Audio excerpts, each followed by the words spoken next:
సాధారణంగా అందం అంటే నగలు, పట్టు వస్త్రాలు అనుకుంటాం. కానీ ఒంటి నిండా బూడిద పూసుకొని, పాములను హారాలుగా వేసుకొని శ్మశానంలో ఉండే ఆ పరమశివుడిలో ఉన్న అనంతమైన సౌందర్యం గురించి మీకు తెలుసా? ఆ రూపం భక్తులకు అమృతంలా అనిపిస్తుంది.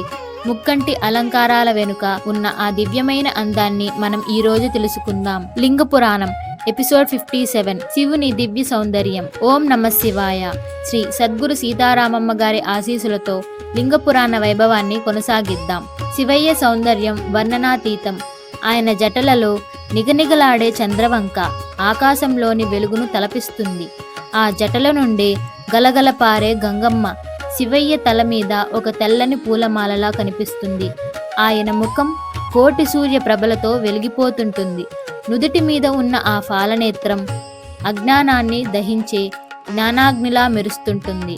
శివయ్య కళ్ళు కరుణారసాన్ని కురిపించే తామర రేకుల్లా ఉంటాయి.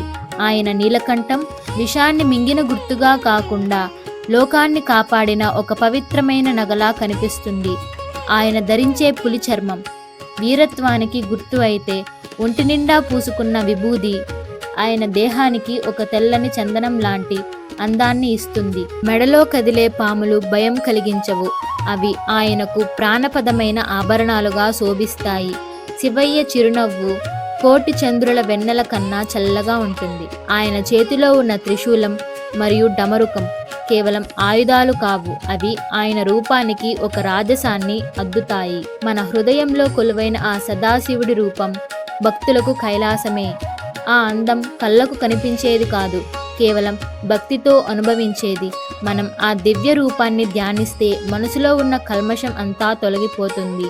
చూశారు కదా శివయ్య దివ్యమంగళ స్వరూపం ఎంతటి అందమైనదో. మరి భారతదేశం అంతటా వెలసిన ఆ పరమ పవిత్రమైన ద్వాదశ జ్యోతిర్లింగాల విశిష్టత ఏమిటి?